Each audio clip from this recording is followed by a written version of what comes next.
ناظرین، آپ کو آئے دن سوشل میڈیا پر یہ بات تو سننے کو ملتی ہوگی کہ علامہ اقبال نے فرمایا کہ قادیانی پاکستان اور اسلام دونوں کے غدار ہیں۔ چونکہ ہماری مخالفت میں یہ جھوٹ نہ بولیں یہ ممکن نہیں، سچ سے تو یہ جیت نہیں سکتے، لہذا جھوٹ بولنا ان کی مجبوری ہے۔ ایک سوچے سمجھے منصوبے کے تحت پہلے عوام کو جاہل بنایا گیا، پھر جاہل عوام کو اسلام کے نام پر جماعت احمدیہ کی مخالفت میں استعمال کیا گیا۔ اب میرا ان لوگوں سے ایک سوال ہے جو کہتے ہیں کہ علامہ اقبال نے یہ بات فرمائی کہ قادیانی پاکستان اور اسلام کے غدار ہیں، وہ کب فرمائی؟ اقبال نے 21 اپریل 1938 کو 61 سال کی عمر میں وفات پائی۔ پاکستان کا اس وقت وجود بھی نہیں تھا، تو علامہ اقبال نے احمدیوں کو پاکستان کا دشمن کب کہہ دیا؟ مولوی جو جھوٹ کا چورن بیچتا ہے وہ جھوٹوں کو بہت مزے کا لگتا ہے، اسی لیے تحقیق کرنے کی زحمت ہی گوارا نہیں کرتے۔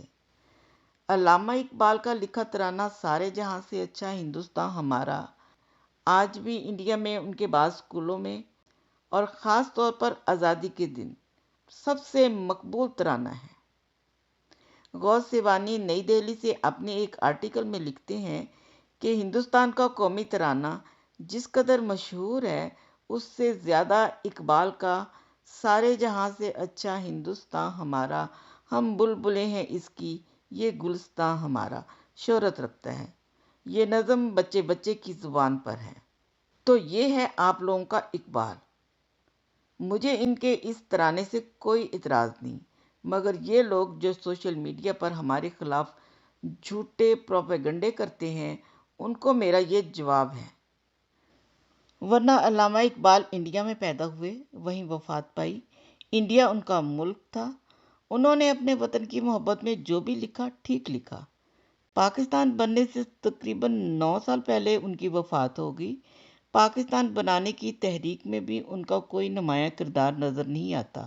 اللہ جانے انہوں نے پاکستان کا خواب کب اور کہاں دیکھا۔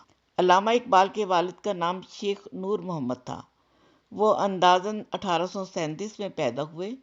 ان کی وفات تقریباً 93 سال کی عمر میں 17 اگست 1930 کو ہوئی۔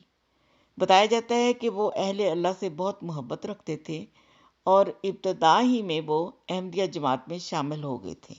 آخر میں ناظرین، میں علامہ اقبال اور ان کی فیملی کا جماعت احمدیہ سے تعلق کے حوالے سے تحقیق کرنے پر کچھ حقائق میرے سامنے آئے، میں وہ بھی عرض کرتی چلوں۔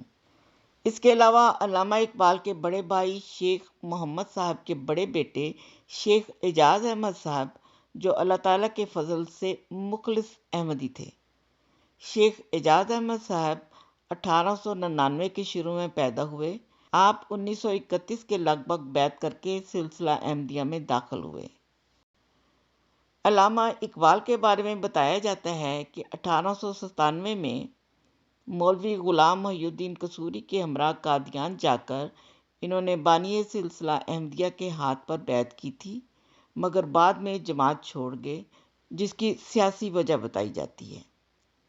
ان کے والد صاحب مرحوم احمدی، ان کے بڑے بھائی شیخ عطا محمد صاحب احمدی، ان کے اکلوتے بھتیجے شیخ اعجاز احمد صاحب احمدی تھے۔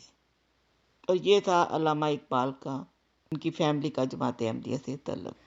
ناظرین، حقیقت یہ ہے کہ ان سب چوروں نے مل کر ڈاکٹر عبدالسلام صاحب کا مقام گھٹانے کے لیے ڈاکٹر عبدالقدیر چور کو آگے لے کر آئے اور چودھری ظفر اللہ خان صاحب کا مقام گھٹانے کے لیے علامہ اقبال کو سامنے لے کر آئے۔